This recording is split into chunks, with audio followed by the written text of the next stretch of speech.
No one expects much from All right. Anybody who had Vinny Chen's with the technical issue, go ahead and bring your tickets to the counter because it is a cashed wager. Wow, look at it. I don't even know what to say to begin this because this is a fire podcast lineup in the year 2018. Let me tell you, this is a fire. We are in the year 2023. It has been a while since we have heard from you gentlemen, and I thought since we all have a few things in common, one of them is we're all great looking individuals. Of course. Yeah. The other being we all enjoy we host or used to host a gambling podcast, and whether it's current or prior, and we're all recent dads. And so I thought it would be fun to bring. A lot of people ask me, no kidding, every time I go to a group meetup, at least one person for each one of you asks me, when are we going to hear from so-and-so?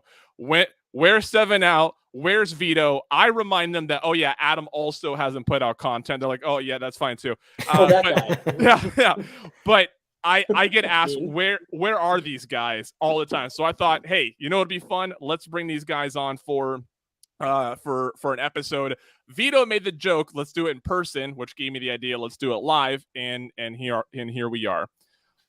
Let's start with just a brief hello. Vito, for people who are like unfamiliar of who you are, if they know who Adam is and they know who Vinny is, but they have no idea who this Vito's Casino guy is, who are you? How would you introduce yourself to this community now?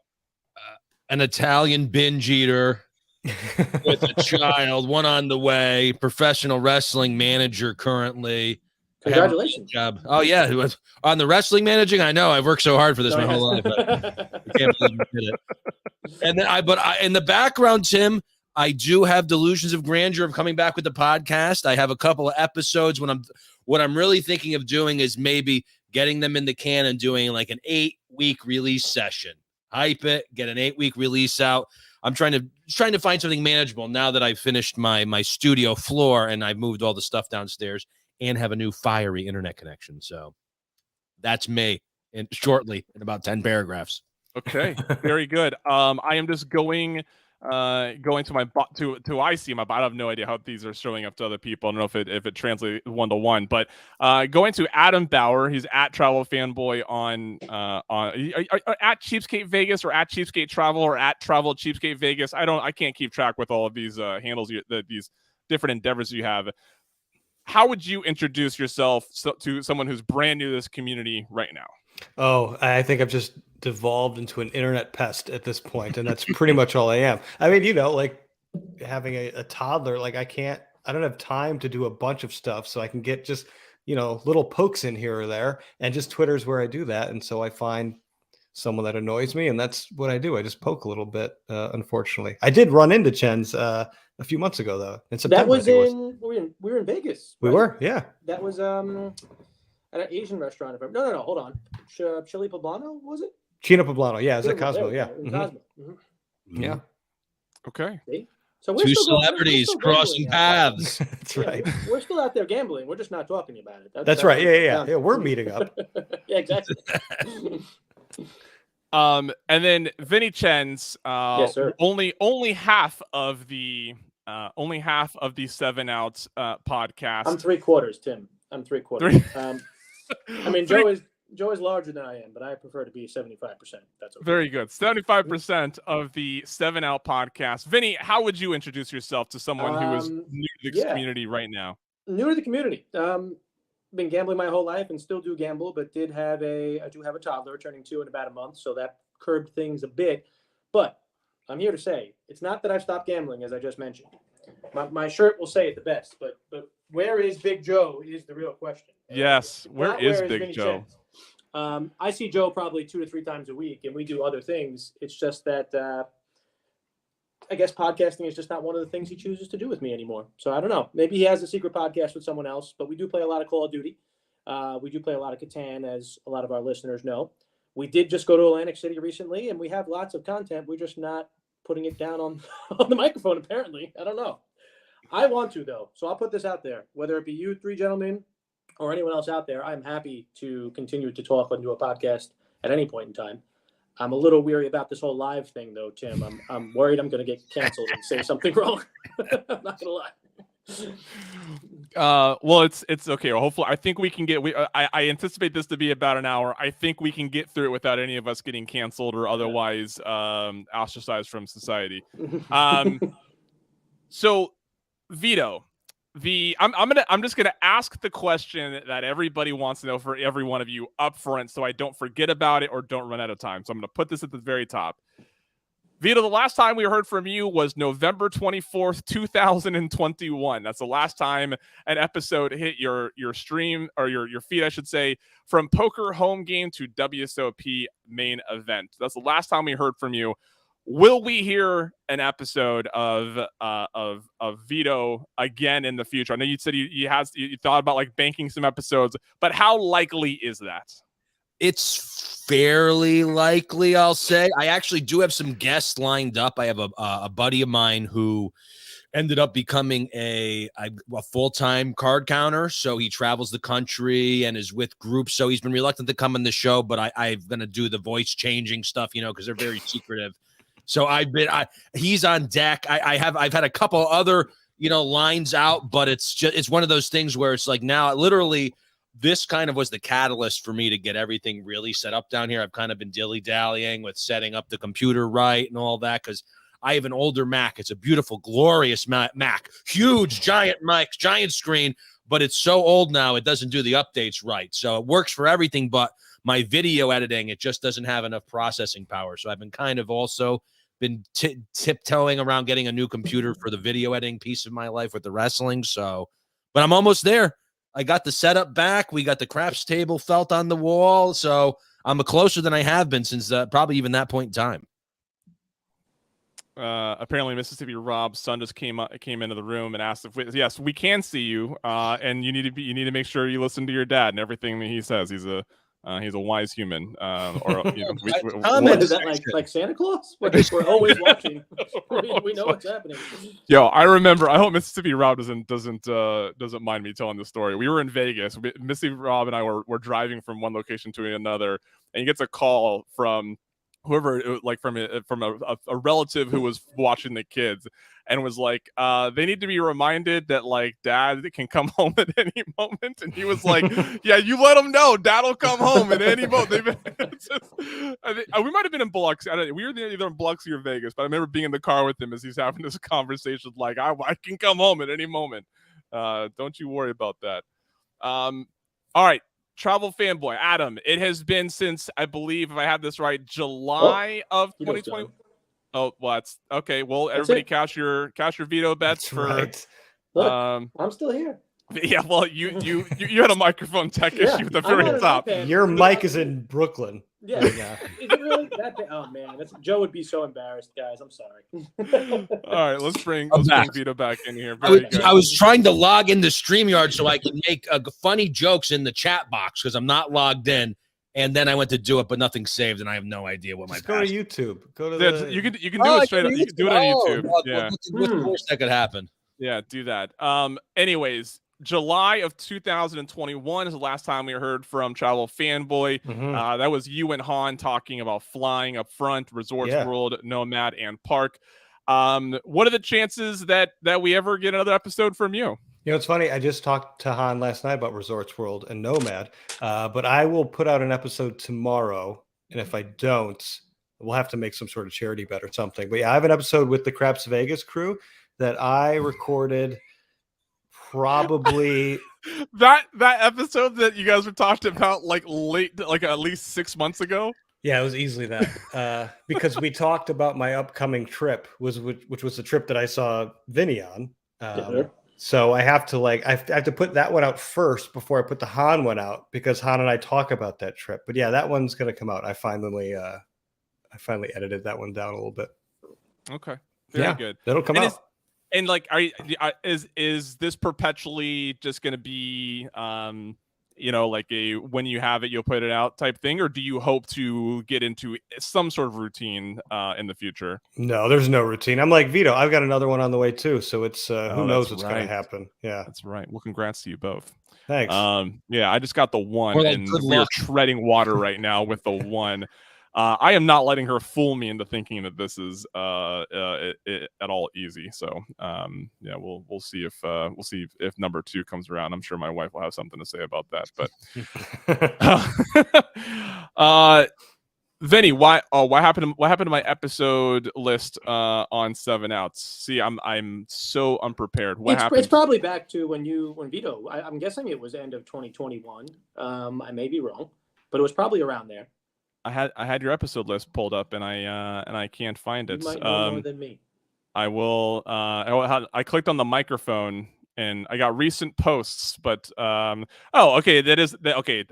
I'm being tricked into thinking that this is a blog, but this is an episode. Yeah, episode 51. We only got 51 episodes of 7 Out. You know what? Awful. We were happy to hit that 50 milestone, to be honest. So that was actually pretty high for us. Chen's runs deep at the WSOP. That was in December 30 of 2021. So we went the entire year of 2022 without hearing from either of you. It's not by choice. Well, I mean, let us know. No offense to the other 2 people on here. 7 Out's the one I get asked about the most. I'm bogus. Okay. That's just me. This was all a setup. Okay, yeah. Adam, I did not come here for this. No, come on. When it comes to podcasting, 7 Out's the one I get asked about a lot. No, fair enough. When it comes to general behavior, Adam, hands down, is the one I get asked about the most. There's no denying that both Vito and Travel Fanboy have much more informative podcasts. They are much more professional than I. And yeah, they're better. Look, like I said, I'm on literally a 2008 iPad right now, so I apologize for not meeting the standard here. But look, we get emails constantly. Again, I hang out with Joe a lot, and he always tells me he wants to do another episode, but just other things take precedent. I think what happened is too, like with Tim, when you and I have done episodes, or even when I've done with Vito, we get on, we talk. There's not so much editing after, not to say there isn't some that you guys are doing, but Joe likes to really nitpick every weird sound I make and weird, background noise. And I feel like it takes like a week to edit things, and that becomes quite burdensome, right? So the idea of doing an episode that our episodes sometimes are an hour and a half and him listening through it multiple times was just too much. I don't think it's necessary to do that, but he's a little bit of a perfectionist, so he tries to, add the little sound bites and all that kind of stuff. I don't know if that's necessary if we're going to continue. I do think we will at some point continue. If not, again, I'm open to continue with anyone else who understands completely that I'm really just going to be blabbing around. I'm going to be yelling and talking, but I'm probably not good on the technical side whatsoever. So to Big Joe's credit, and I think everybody here would agree that editing is like the most cumbersome part, right? I mean, the scheduling, the recording, that's all fun. Promoting is kind of fun. The retweeting, that's easy, right? Getting it out there, but it's that process of loading it into whatever editor you have and deciding how much am I going to edit out. Now I've gotten to a point, and I've been criticized for this, but I've left it alone. That I do not pick out all the ahs and ums. I don't have the time for it. I do edit for content. I do listen to my episode and pull out like things that I don't like little conversations that I don't think matter. But that little right there, I want to edit out. I just don't have the time to bother with that. Yeah. So to Big Joe's credit, it can, if you're someone who wants a polished episode, it can take a lot of time. Yeah. And I hope he realizes, and maybe after he hears this too, and we've said it time and time again, he doesn't need to do that. I just feel like he in his mind, he set a standard, but he wants to keep, and now he doesn't want to go backwards. But I think that is prohibiting us from doing more episodes. But we have episodes laid out. We have a bunch of content. As Adam said, I was on a trip with him. I've been on many trips with Danny Oceans, Stevie Mandime. I just went to AC last weekend with Joe for the first time in years. So we have lots of stuff. Unfortunately, I just don't know when it's going to come out. Yeah. Okay. Well, we look forward to when it does. I want to get to a few things that people have been dropping in the chat. Thanks to everybody who's been commenting and ribbing on our panelists here. Mark Duvall. So I just recorded with him actually about an hour ago for Better Viewing, and he wanted me to bring this up, but I guess he put it in the chat here. He actually wants to know what your guys' problem is. I mean, he puts out podcasts on a pretty regular basis. He has a family and other obligations. We don't have 50 people calling us every week to leave Yeah, voicemails. exactly. They literally phone it in. It's a phoned in show. Wait, let me just ask though. I'm sure Mark is the one doing all the editing. I'd have to imagine Yes. Dr. Mike is on my level of I can You say guys with share a good mic, I confidence think. that it- Yeah. we share a mic. That makes sense. Anyhow, by the way, I was joking with Mark earlier. So earlier today, I recorded something with Eric, and then this evening I did something with Mark, and I was joking. Why did I choose that at the end of my day of recording a bunch that I wanted to have a conversation with Vinny Chen's, Vito, and Adam Bauer? Poor decision making on my part. I've been on my best behavior so far, I feel like. You really have. There are people who I believe are here just for Jack Maloney. Says that he's here just for you. No, he asked if they're here for Vito so he could block them, I think is what it was. That was an easy. Yeah. I see. Sounds fair. He also claims that he misses Big Joe. Okay, Vito. On my shirt here, I have Big Lou and Cousin Vito Eats, one of my favorite YouTube video series. I'm disappointed that in the year 2023, I've not listened or not viewed a new episode of this. This is, I know the content that you're currently doing. Adam's feed has gone. I think maybe if that was by choice. Hey, Look, if that was by choice, the bets don't cash. Don't even try it. If that was a real technical issue, then okay, I'm gonna guess. But Vito, tell us about this endeavor, man. Like you're the only one save Adam's newsletter. You're the only one who's been putting out content recently. Tell us about how this idea came about and when we're going to see it again. Well, actually, breaking news tomorrow night. Big Lou and Cousin Vito Eats is returning. We're having a new twist on it, though. We were doing the new drive-through stuff for a while, and frankly, I'm not a huge drive-through guy, if you believe that. So it's a little bit depressing, not exciting after a year or two of being like, oh, the new Whopper's out again. This should be really unique. So we actually filmed a couple. I think we're going down to Modern Pizza for this one that's being releasing tomorrow night. Modern Pizza, New Haven. And I'm from, the New Haven pizza area. So we were like, what do we do? What am I going to do just to get a cheese pizza? You go get the namesake pizza. But on Modern's menu, they do have a unique pizza. We got a small American cheese pizza, if you ever heard of that. So we try Modern, which is one of the triangle of New Haven pizza. Sally's, Pepe's, and Moderns were the first three. So this is historic Italian eats from, I think it's an oil-fired oven or something. I say it in the episode, but my memory's shot. So that's returning. Yeah, we're back with that, and we'll see. Maybe a new podcast. I'm feeling good. Wait, Rick, I don't think I can make March Madness. I'm actually hoping my wife pops the baby out right at March Madness so I can start maternity leave at tip-off. So I'm going to try to do spicy foods the week before. I'm going to get all the tricks so we can get the baby out right in time for March Madness. He's due like a week after that little brat. Tim, did I just hear that Vito is too bougie for fast food drive-through? Is that? That's what it sounds like. We didn't say too bougie. We were saying every week we're trying. I mean, honestly, I love Arby's. I'm an Arby's guy. If I'm on the road wrestling, we pass an Arby's. I like a good, cookie cutter sub, a Jersey Mike's. I'll have a nice Jersey Mike's, but I don't know. Maybe I'm too mature these days, but the Mickey D's, the BK, I don't know. Every time I go there, I'm like, what's going on? What am I doing this for to myself? And, now with the kid too, I feel guilt about slowly killing myself. So go figure.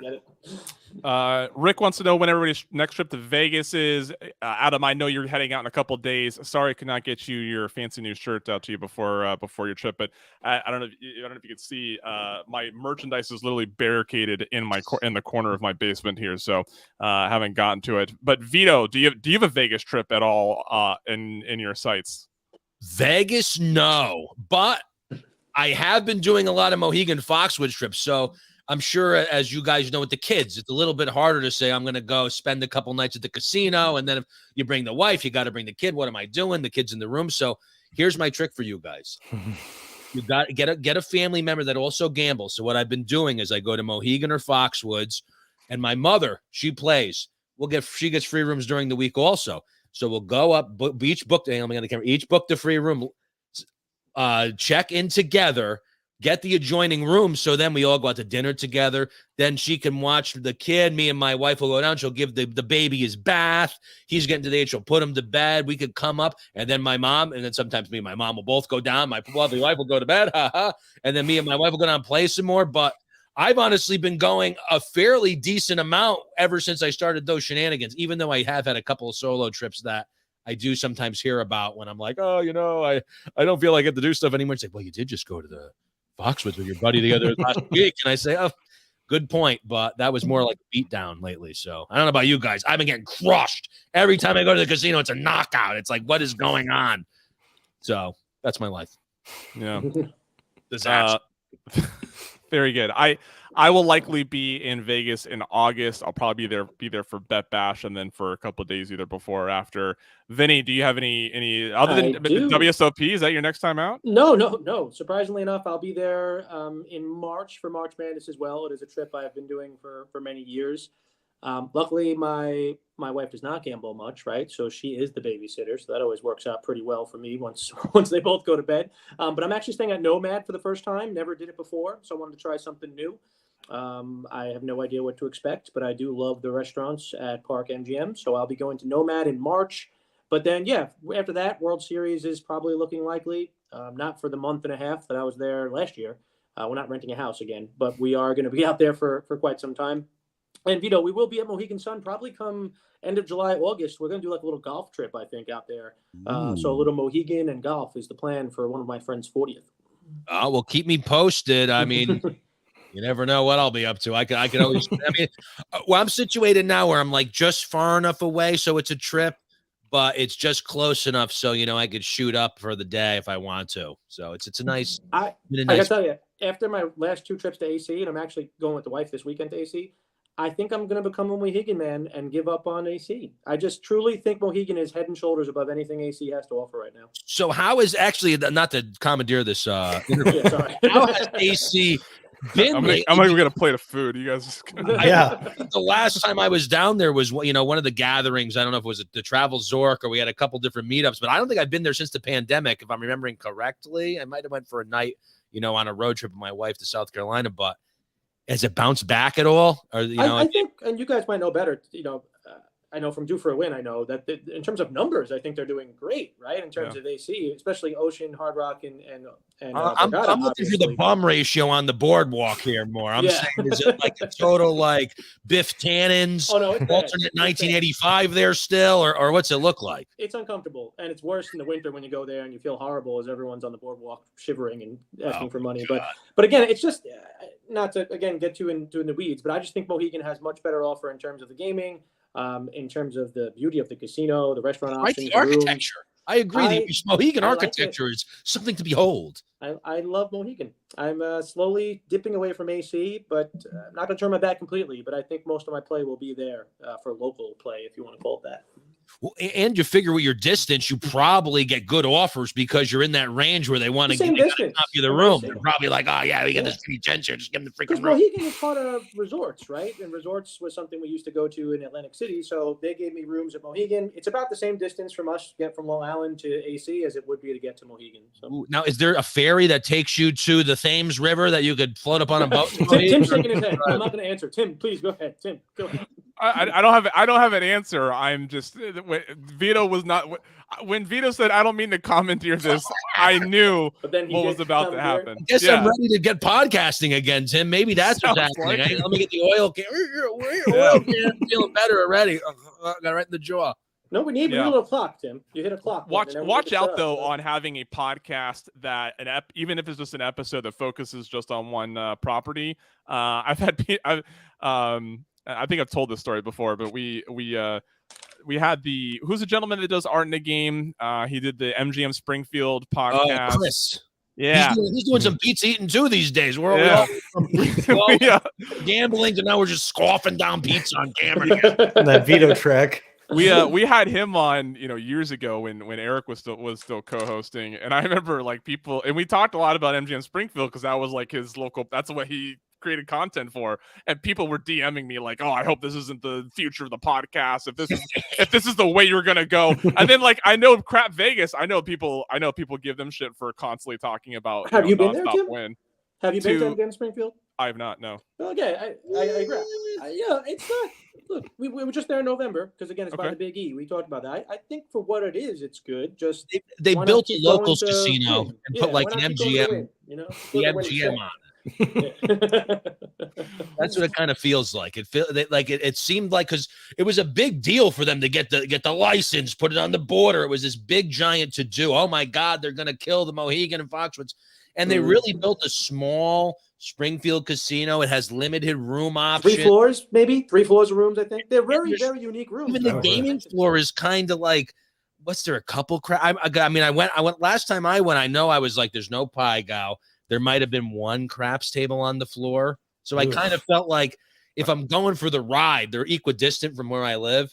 It's like you might as well go to the resort, obviously from around the area and it's quick. Oh yeah, it'll be fun. But it really is like, I see the streaming numbers dropping. Yes. they're talking about Springfield. Yeah, I see. I can literally see the number ticking down slowly but surely. So, Missy Rob brings up, all will be forgiven if Vin meets us in Biloxi, and he's shaking his head. Unfortunately, looks like it's not going to be a go. But the reason I'm bringing this up, hold on. The reason I'm bringing this up is there's actually a pretty strong, there's actually a really interesting Biloxi connection as it goes year by year on this panel.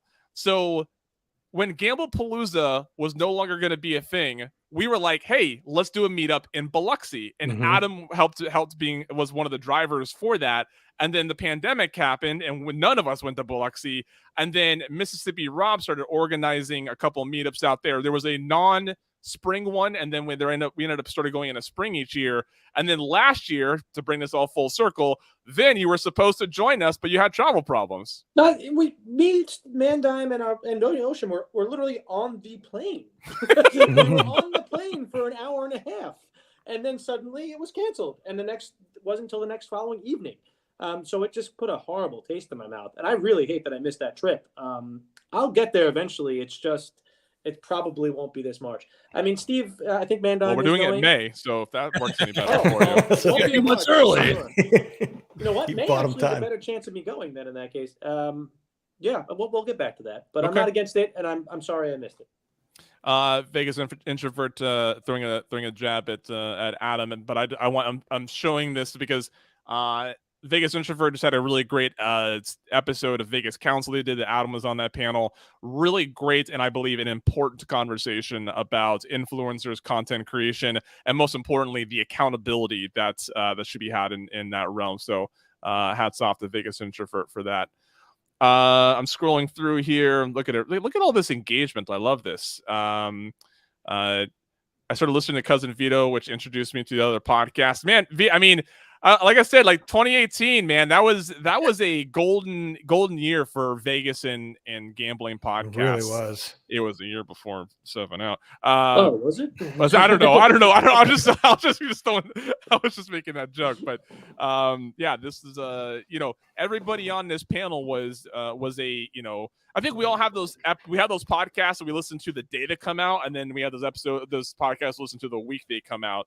And everybody on this panel at one point was a same day listen for me because for all different reasons. Okay, Adam, I don't know if you mind me asking. You can politely decline, but you've been very open about some health conditions or complications you've had in the past. I know that is something people ask me about. Are you at all willing to give an update on how you're doing? Oh yeah, things have settled down quite a bit. So I'm legally allowed to drive, which is a cool thing. If people don't know, I was diagnosed with epilepsy about a year ago, a little over a year ago. But they found the right combination of meds. Some meds really messed with me. My drinking has had to go down quite a bit. So like if you have like anti-seizure medications, some people, like if you drink, you get drunk super fast.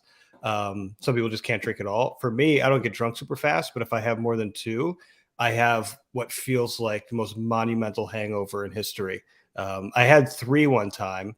And this is at like the behest of my doctors, like just try it out, see how you feel, whatever, which is like great advice from a physician, by the way. and I had 3, and like they weren't big drinks. And I woke up the next day, I'm like, honey, I cannot do a thing today. Like I felt like, in college, drank a whole keg, something like that. It was nuts. But yeah, I appreciate it. Things are okay right now. Life's kind of back to normal, which is cool, which is kind of the impetus for me going on a one last solo trip before the second child comes. Where are you staying? 2 nights at Cosmo and 2 nights at Aria. Oh, interesting. Why Aria? I don't know why that strikes me as surprising for you. I guess as someone who likes to explore a lot of things, to me, Aria You don't seem like an Aria guy. No. Why not Oyo? It's not that he doesn't look like an Aria guy. As someone who likes to explore things, Aria seems very straightforward for the type of property that it is. I guess that's why as someone who likes to explore different things, I would have expected. I don't know what I would have expected. Anyways, what drew you to Aria? They gave me a good offer, so it's a really Yeah. What it was. That explains it. That's and I hadn't stayed there in a while. People have been saying that Aria is getting really run down, so maybe challenging that a little bit. I don't know. So I'm interested to see, but they gave me the best offer out of all the MGM properties.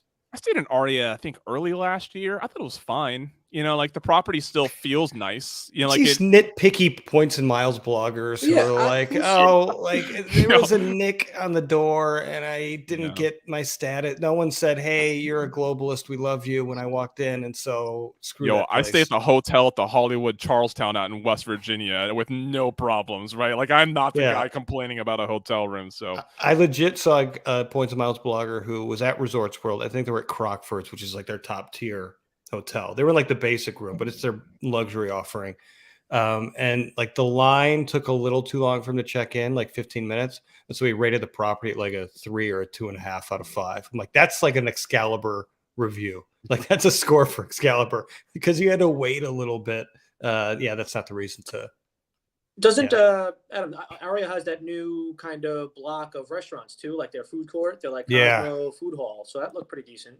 Which I think is awesome. I think it's a great idea. Great. I hate buffets, so the fact, and I was just saying this when I was recording with Todd last night. Like you go to Bellagio, you went to Aria before. Some of these places, like you cannot find a casual place to eat in some of these luxury hotels. And so for a place like Aria to do that, I'm like, absolutely, that's great. It's a great move. I love the half Aria, half Cosmo kind of trip. We used to do that a lot. That's one of my favorite moves. Now with Cosmo and MGM, that might have to change. That's why I'm checking some other properties out. Sure. But I never had an issue with Aria, especially if you're lucky enough that, when I can get someone to get me in a Sky Suite, I can't do that on my own, but sometimes people can. There's definitely nothing wrong with those rooms. Mm-hmm. For sure. Yeah. I've never been to Cosmo. I've never stayed at Cosmo. So this will be a first go at that, which is another one people are saying is seeing some wear. We'll see. Aria Sportsbook is one of my favorites in Vegas. It feels like a large, comfortable living room. Like it's definitely a good place to watch sports, especially if it's like not busy. If there's an event on that you want to watch, but it's not like a playoff game or something like that. It's a great place to watch sports. Someone asked, are you putting the Better Viewing episodes on Spotify? I'll have to double check to see if I've submitted it to Spotify. I made that feed kind of hastily, and I missed Spotify. There's actually a chance that I put the Better Viewing episodes back into the Better Life feed now that I'm going to every other week on the main episodes. I may slip in the Better Viewing episodes on like an off week or something, but I'm still making that decision. I'll just let you guys read that. Daywalker, I hope you got your answer to that earlier earlier in the conversation. Vito himself brings up we need another Gamble Palooza. So this is a great topic for this group because we've all either hosted or been a part of or attended some sort of group meetup, and obviously the ones we know the most, the ones that most people know about are like the ones that happen in Vegas, the Vegas vacation, stuff like that. But Vito was one of the first people that I knew. I'm sure other people were doing it before him, but it was the first time that so Zorkfest and Gamble Palooza were the two first like meetups or like non-Vegas group meetups that I knew about. And as Rick mentioned in the chat here, I don't know why I put my hand all the way in front of my camera, like that's not somehow annoying. That chat. Yeah. the chat right there if you can see it. But as Rick mentioned, Gamble Palooza Fox was a blast. I haven't been to Foxwoods since, but I think about it all the time, like how much fun we had there. The Atlantic City one was a blast. It's where the where's Big Joe shirt comes from. Adam and I, we had the meetup in the Chicagoland that was surprisingly successful, considering. That's fun. You wouldn't think the Chicagoland would be a place to be able to host something like that. We had a good enough turnout for proof of concept. Is this something? Is this still underutilized or undertapped? The not in Vegas, the outside of Vegas community meetup. Adam, we'll start with you, because since you observe a lot of the space, probably a little more frequently. But like, do you think that we still are focusing on Vegas too much as a gambling community in how we consider locale meetups, stuff like that? As someone who does primarily Vegas content, no, I don't think we should break away from Vegas ever, because otherwise my content would run absolutely dry. But beyond that, yes, I do think there's several untapped markets. And I actually think, quite honestly, like internationally would be really cool if you get a big international trip going out there. Like the guys from Vegas Tripping did Macau one year. Yeah. I thought I love that. It's a low key place, right? The rabble rousers in the group probably wouldn't be as comfortable. It would be a completely different type of trip, but that's cool. There are places that I'm eyeing where it's like, maybe it's not a group meetup, but like Singapore, the Marina Bay Sands out there is a really cool hotel and casino. I just think there's some beyond US, some really interesting opportunities that maybe if there was a group trip, I would feel better about going and leaving my wife and child home saying, it's maybe I have to start a new blog and say it's for research or something like that. But yeah, even Mohegan Suns, Foxwoods, other places, Biloxi for sure. New Orleans probably wouldn't work. But yeah, there's a lot cropping up. So Jack brings up here, that quoting me and saying that, everyone knows about 360 Vegas Vacation and stuff like that. And of course, when I say stuff like that, I'm thinking what was that meetup called? VIMF. There we go. VIMF. Mm-hmm. And then after that, it was called something else. See, or something. Yeah. And this proves Jack's point, right? Those meetups don't really exist anymore. Mm-hmm. So yeah, I actually stand corrected that Vegas is I guess, when I go to Vegas, there's almost always someone there to even though it's not a meetup, there's almost always someone else in Vegas to meet up with, right? And that's not always the case for these other locations, right? You might get lucky in Atlantic City, Biloxi. I'd never go down there without a meetup. But like when I'm in Vegas, whether it's a group meetup or I'm just going out there by myself, there's just by coincidentally someone else in this community is going to be there, and so I guess it feels like there's more meetups. But to Jack's point, I guess the organized meetups really are not happening at the same rate, I guess, as they're used to. That's been imprinted in my brain. Vito, 18 I think would have been the first. Maybe 2019 was the first Gamblepalooza. Must have been 2018 because 2019 was AC. So when you got the idea for Gamblepalooza, like, did you have the idea that it could be anywhere, or it did well enough and people were like, now let's do it in Atlantic City, and it became this like possible meetup other places? Well, it's going to sound selfish, but it was kind of based around, we did the podcast and people want to meet up and gamble sometimes. So I was like, let's just do a ripper. And I believe previous to that, I did go to one of the Vegas vacations. I think that's when I first met Eric in person and had a real good time out in Vegas. I said, you know what?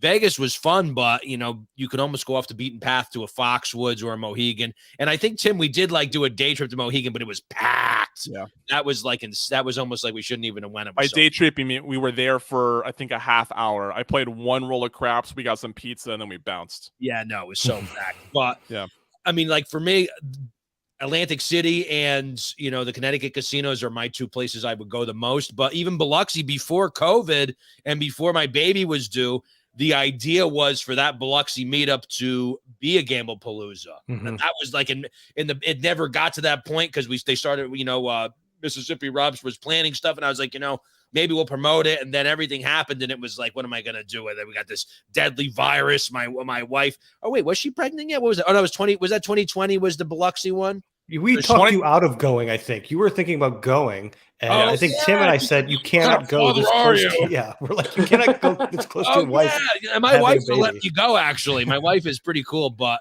it was better I didn't go, the deadly virus, all that stuff. But at the same time, that was kind of like, it was a little, it was kind of sad for me to not go. And then it was kind of like, well, what am I going to do? And then through COVID, I went to the casino a lot less during COVID, even though when I went back, right, they got the plexiglass up. Who's on the casino floor? 100-year-old ladies, a big fat guy with a walker, the lady with the oxygen mask. All those guys are at the casino the whole time, and I'm in my home under my sheets, shivering, scared of the virus the whole time. I went back. I was like, all the regulars are still here. The guy hanging off the craps table, there's this big, huge guy that was always hanging on the craps table. He was still there. He was probably there every day of the week, and he lived through it. So I was sad I, retired from gambling for a little bit. Yeah. Vinny, I feel like every time we hear about you going on a trip, you're with a group of people. Like, even though you're not going, it's not a group meetup. It sounds like you're with other people, with family. So, I was gonna say, yeah. Do you need that in a gambling trip? Like, do you need that camaraderie, that sense of, or that's just naturally how it happens? And no, so I'm an introvert, man. Okay. I really am. I don't love big groups, to be honest. I mean, most of my trips have always been pretty much solo, to be honest. I have the whole World Series or some kind of tournament to kind of lay back on. And yes, there are acquaintances there or people I'll talk to, maybe go out to lunch or something. But I tend to like gambling alone probably more than most. Now, again, I have a pretty good core group of friends. We've been friends since high school through college that are all living within 5-10 miles of me. So when we're planning a trip to Atlantic City or Vegas, usually I coordinate with these guys to try to go together for at least a part of it. But yeah, I give so much credit to those who put on these big gamble paloozas or whatever you want to call it. I don't think I'd have the patience to do that, and I'd feel like I don't have I'm not socially able to do that. Like, I don't know if I'll be able to meet everyone's needs and see everyone and have small talk with everyone. I am not good at that. So, it does turn into a grind. It's a grind. Yeah, it takes away from the vacation. I might overbook myself. Look, part of the allure of especially going alone for many times to Vegas is, no schedule, right? I can do what I want when I want. I can eat when I want. I don't want to tell someone I'm going to be somewhere at 5 o'clock, 6 o'clock. And that's why I'm so happy when others do this, because at least I have some sort of itinerary I can follow, but I tend to do it on my own. I will say this to Adam, your point. Yes, I do think everything you guys do for Vegas and the material you provide is so important. I would love to see more international stuff personally. I mean, all of my vacations outside of Vegas have always been focused on some sort of casino. I know it's kind of sad to say, but that's been the way it's been since birth for me. That's where my parents went. That's where my grandparents went. We went away to a casino somewhere. So I have no reason to go to Singapore, but if you're telling me there's a great casino out in Singapore, I'll go to Singapore. Why not? It's a reason to go. So I would love to see more content elsewhere. Need to get Vegas Bun Boy fire Well, up his microphone again. Macau Cast was one of the very reasons we went to Macau. I loved that whole thing. Mm-hmm. It really brought me there before being there, and I thought that was invaluable. It's I don't know how much. So you've been to Macau. I don't know how much other international gambling experiences you have, but it's a different experience, right? I mean, like when you go to a European casino, like it's cool from the experience is cool because you're going somewhere different and you're seeing another culture, but like it's difficult. Like they're not locate what do you say? They're not destinations the same way that like the where we would go here in America, right? Like I went to I've been into casinos in South America, multiple places in Europe, but none of them were I was there for the trip there, and there happened to be a casino nearby, right? Like Macau's one of the few examples to where there's an international gambling destination, and I think that's what makes it a little bit different from the U.S., where we have 3, 4, 5. You could almost say like areas where you could do gambling as a destination. Yeah, I need, some people, like I said, they go to museums, they want to see history. I'm uncultured swine, as I say. Like the culture I know is gambling culture. So I love to see and restaurants. So don't get me wrong, food is another big passion of my life, whether it be fast food or going to 5-star Michelin restaurants, whatever it may be. And I love going to places just for those two reasons, because at least I feel like I know what I'm talking about, or I can really measure up the experience to other experiences I've had. I think that someone had mentioned the Hippodrome in England. Mhm. Was it right? That's something maybe I'd want to check out.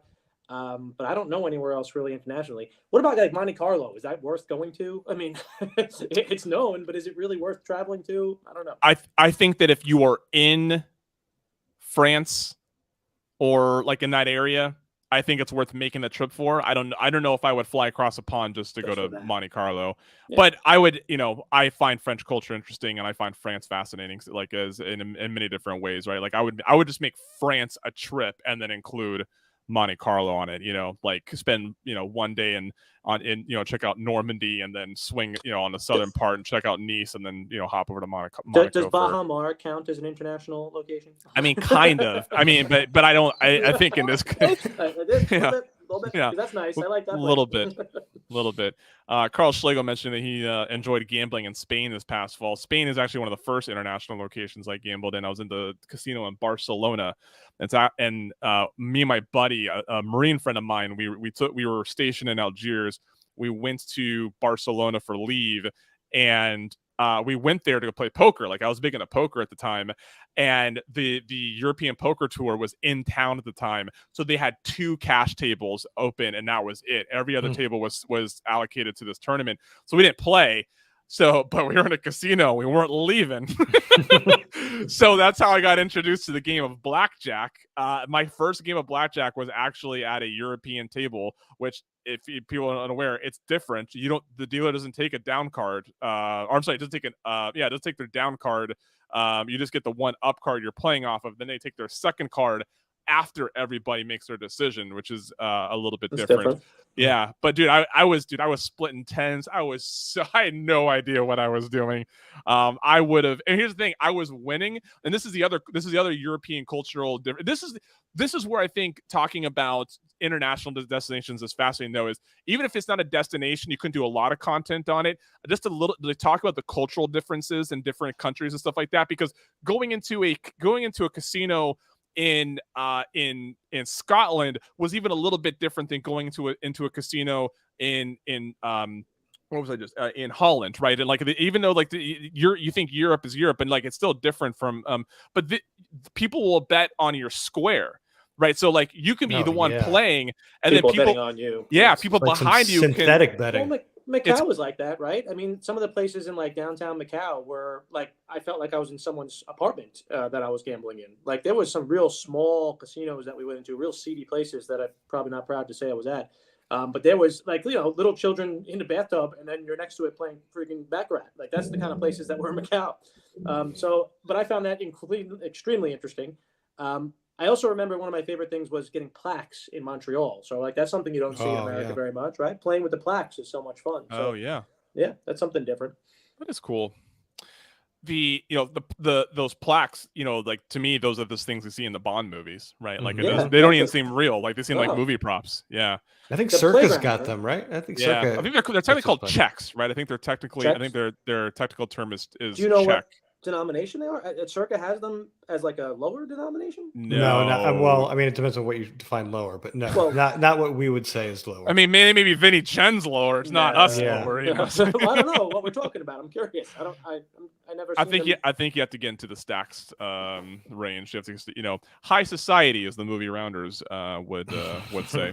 Yeah, that was corny. Anyways, so I can't. I know we have a hard out that's like at least a half hour away, but I want to slow it down a little bit. I can't get through this though without really talking about gambling, right? This is the better life. We're all gamblers. It's the reason why I give a shit about the three. I mean, it's the thing that all three of us have in common. I didn't mean that. That was rude. But what, I'm curious, what does gambling look like right now for you? Vito, you've been chomping at the bit to talk about. He's been on his phone. He's been on like we're bothering him. I got the Knicks. I wanted to crush LeBron and the Lakers, but I also have the Knicks. What's the score? 86-81. We're in the third here. LeBron just did a nice charge though, so we're gonna miss some free throws. Oh, they made it.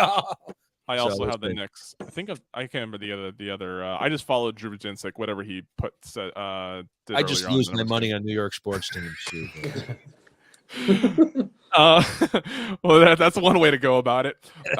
Vito, what does gambling look like for you right now, my man?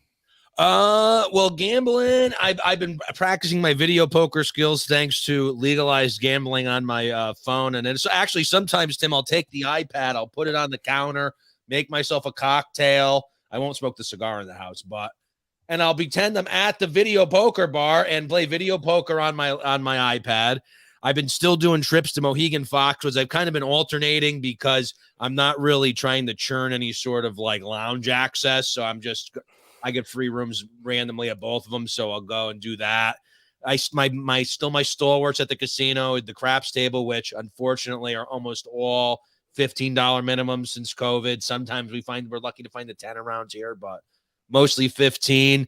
Pai Gow, I still like Pai Gow at Foxwoods because it's in the high limit. So you can't beat a $25 high limit table. I'll get some nice scotch, get my Fiji water, I get the 3 drinks at once though. Black iced coffee, Fiji water, and the scotch. The trifecta, So, yeah.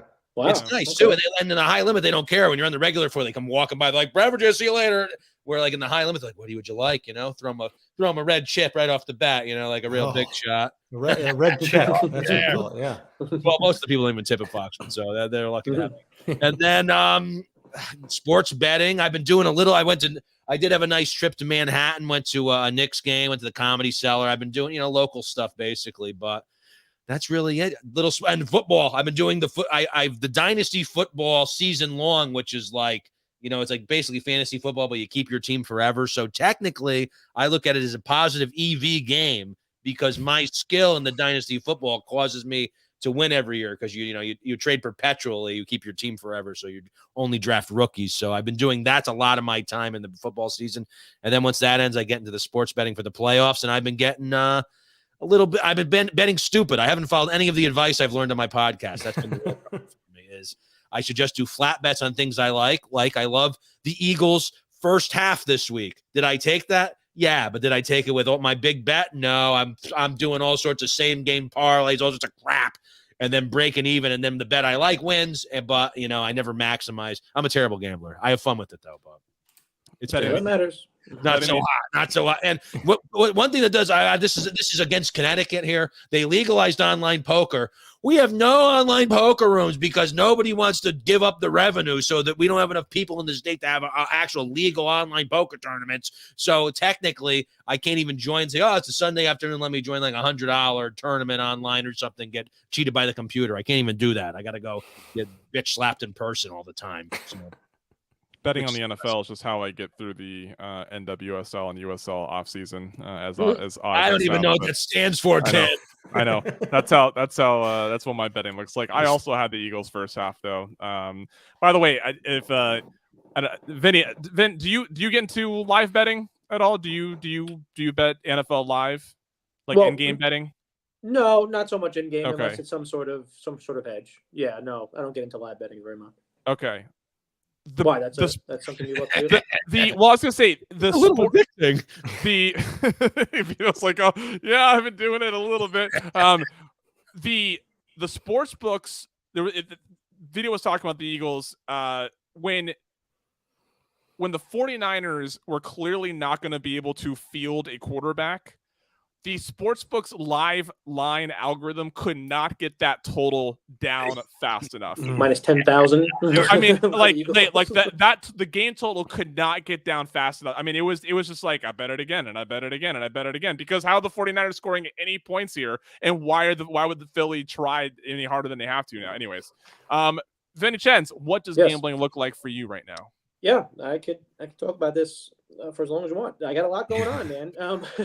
I will say I'm sweating a rather large Chiefs over Eagles Super Bowl exacta for 40-1 from beginning of the season. So I'm very excited about that. Are you really? But to be fair, and I must say I had 5 bets. 4 of them were Chiefs. 3 of them were Chiefs over Eagles, Chiefs over Cowboys, and Chiefs over Niners. And then I also had Bengals over Niners, and Niners over Chiefs. Those are the 5 that I had. So I have 1 left, but it's, again, 40-1, so I'll be rooting for that.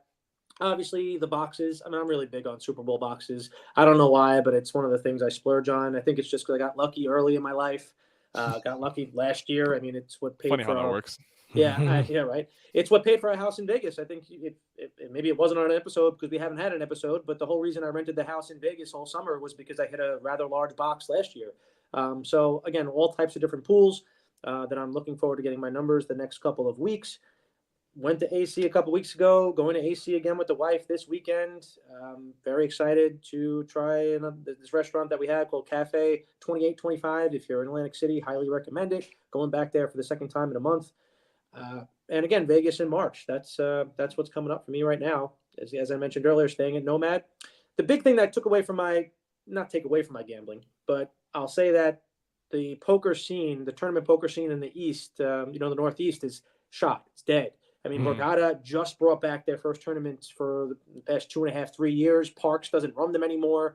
There's some going on in Maryland that are rather small. That was a huge part of my life. I mean, once a month I'd be going out and playing tournaments and loving it. Now I'm really waiting for Vegas to play tournaments, which is pretty sad because I do miss that a lot.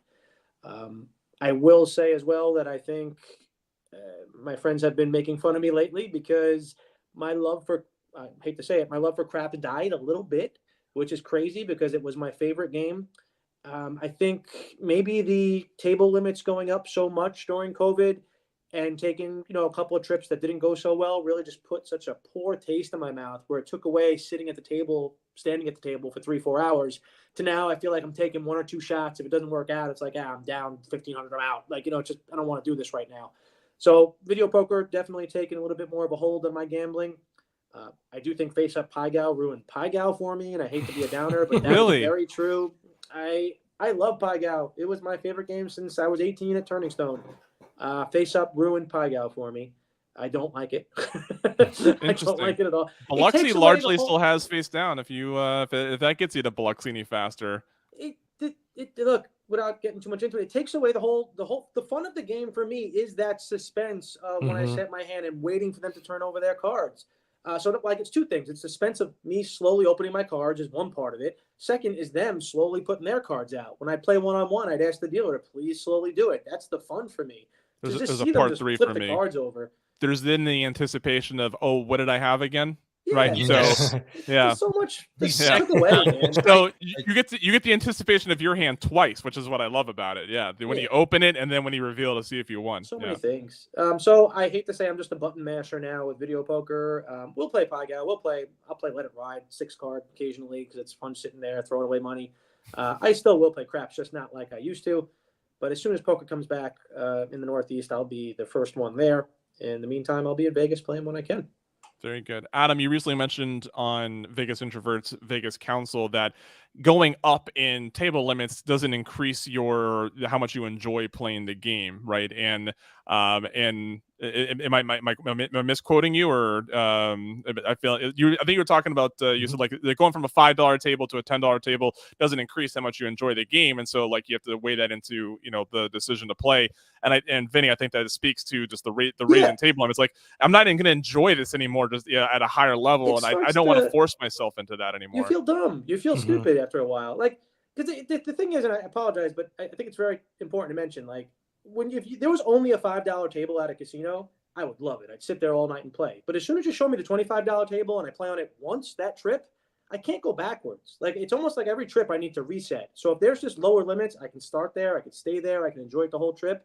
But then once I get a taste of that 25, just the way my mentality works, every time I win on a $5 table after that, I'm going to say, oh, I wish I was on the $25 table like an idiot, right? So it ruined it. COVID really, I think, ruined that for me. And I don't think it's coming down anytime soon because the tables are always packed. It's like, $50 tables at Cosmo are packed on a Friday night. It's just insane. Not only are they packed, but they're phasing. I see this at the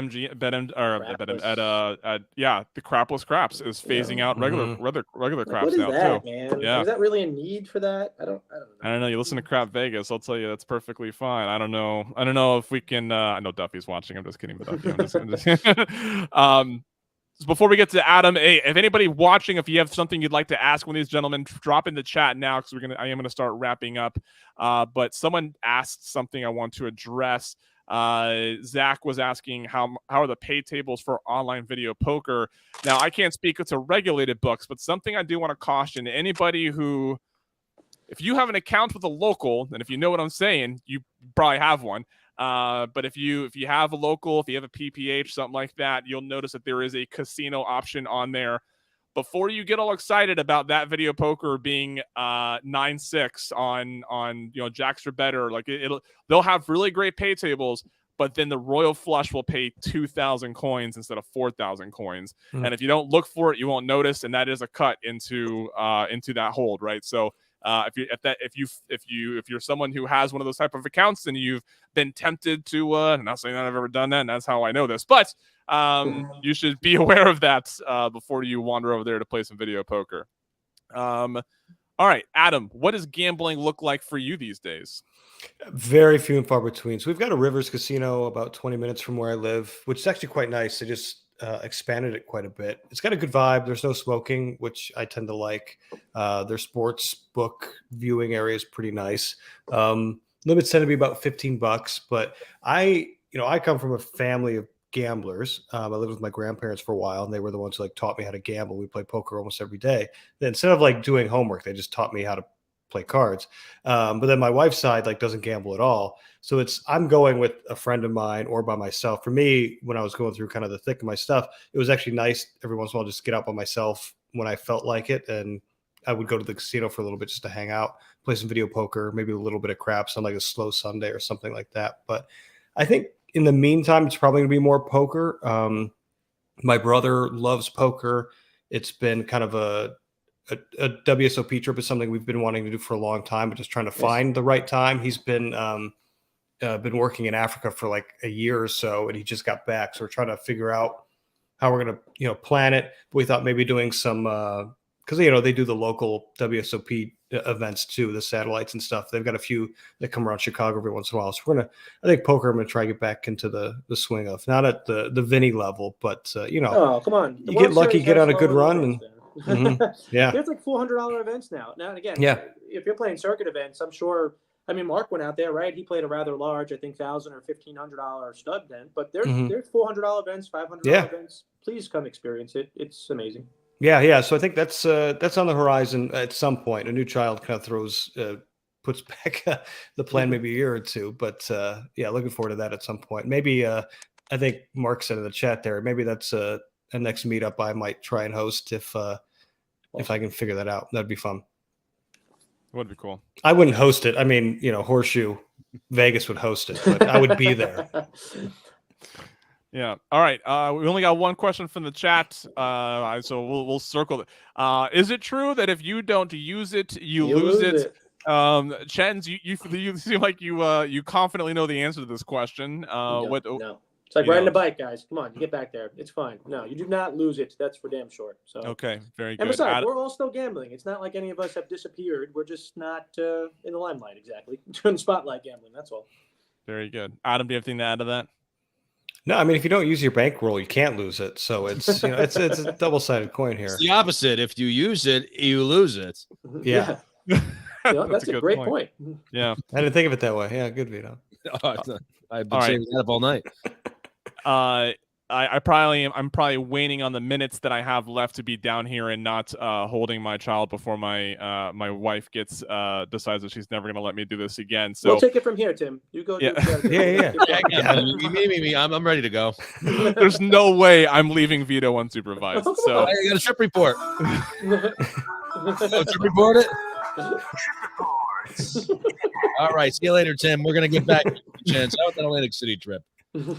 Chens, I know that Big Joe did all of the all of the technical stuff. Do you have anything? Do you have any content? Anything to promote? Anything to be like, hey, follow me doing this? Yeah. Any of that? No. Again, introvert here. I want to go out and just tell. I bring very little to this industry other than hopefully an hour or few to laugh and maybe see something about the poker side of things or something that you don't know about, right? We've all gone to casinos. Everyone has different limits and different experiences. Everyone's Vegas is their Vegas. Everyone's casino trip is their casino trip. I just hope I'm providing some sort of entertainment, and I want to continue to do that. I do hope it's with Big Joe, but if not, I'm confident I'll be back somewhere with someone who could put up with me for sure. Well, can I put myself in line right behind Big Joe if 7 Out doesn't Joe will not be upset. Anytime okay. you want to talk. Very Again, good. I have so much to talk about. I will mumble, and you will have to take out some ums and ahs eventually, but I will happily continue to talk as long as Very you want. good. Adam, I know you did newsletters for a little bit, and then you're off again, then on again. Where are you in the newsletter cycle? How can people consume any content you're putting out? Newsletter's awesome, by the way. It was actually really fun to do, and it scales so nicely. So I could write, if I didn't care if I was writing for 5 people or 100, and it was a really good medium, and I think it's really untapped by people in like the gambling community. I think people that's one aspect. It's so old. It's such an old school medium, but it's one area where like gamblers, people who talk about gambling or just do content on gambling, we're not hitting people's emails. So it was it was a really fun experience. Anyway, I'm not gonna lie, I was actually I had been mulling over an email idea for a while, and you're like, "Hey, I started this newsletter," and I was like, "That motherfucker." No, do it. Yeah, I think it's great. The interesting thing about the content community now is like it's shifting all the time. Like there's so many people on YouTube, but people are still so feverishly just taking in so gambling bad content. at it too. But Don't get me people are bad started. at it. Thank you for saying that. It kills me. They're all so bad at everybody who's watching this, notwithstanding. But there's so many. They're just not. I'm sorry. You can't just fire up your camera and be like, "Look, I'm in Vegas. Here's me having a cocktail for 3 minutes while I maybe answer some questions." Like it's just bad. Can I tell you though? There are some really good ones out there. You just got to find them. If you weed through them a bit, there are some people who have great editing skills. They distill their trips really well, and it's actually like, because I think YouTube, for some of us, I try to be as creative as I can be. I'm like, I can't edit videos or whatever, but some of them like demotivate me because like, oh shit, that's so good, like what you're doing right now, and I don't have the patience to weed through that, edit all that. But you're right, like there are some where it's just like we're not even putting in an effort at that point, and that's what gets me about some content creators too, where it's like you're not even trying. For some of us, it's like we have something to say, we don't know if it's good or not, and so we just don't say anything. But some of these people, like I give them my hats off to them because they're just like no imposter syndrome. They're like, I'm throwing it out there. It's the material that bothers me though. I feel like the material is just redundant and overdone. It's the same. Oh yeah, we went to this place and did this. Like, yes, you can find 800 videos about that. I really try to find unique experiences on there, and it kills me because either people.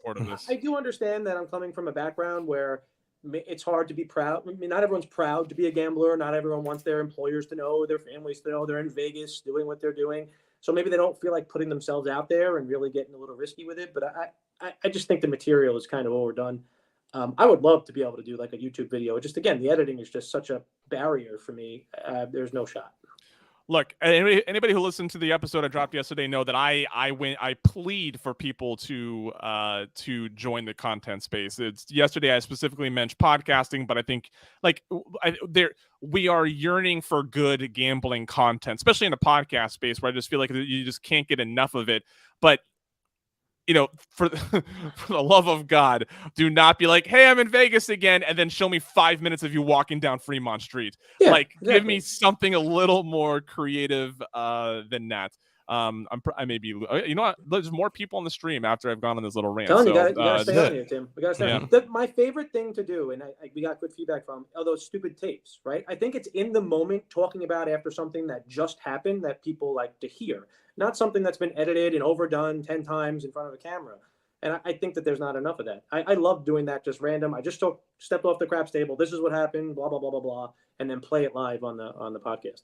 Yeah. By the way, Mark Duvall just admitting that they really lean on their listeners. Literally phoning it in. Yeah. Mark will hear later about how you talked about how they phone in their podcast. Mm-hmm. Vito, I brought it up earlier. I'm ending it with you here because I would like this little button here to be nudging people towards what you and Big Lou are doing. Tell us about the content you're creating right now and how people can take it in. All right. Well, we'll take it from the top. So we got Big Lou Cousin Vito Eats on YouTube. You could look up Big Lou Cousin Vito, or it's actually Lou's YouTube channel. Big Lou Loves Food. So we're going to be, we've been doing all the new fast food items, all the trending stuff. We did that one chip challenge, a couple other ridiculous things. But this year we're getting into more of a more bougie, historical take on the thing. So we've already filmed, said before, Modern Pizza with the American Cheese Pizza. We're going to be filming down in Louis' Lunch, technically the first hamburger ever. We're going down there. Pepe's Pizza. So we're going to be in a lot of the pizza places where I'm a train ride from Manhattan. So I have some already places on my Google Maps that we're going to go film. So Big Lou Loves Food on YouTube. You could check it out. Also, NortheastWrestling.com. My wrestling managerial career is still reaching an apex. I thought it wouldn't beat the apex when Jerry Lawler punched me out, when Eddie Kingston hit me, when David Arquette slammed me. But now somehow, last show, I was the main event. The main event was me getting whipped with a belt. So I got whipped up pretty good, beat up. I had all bruises on my back.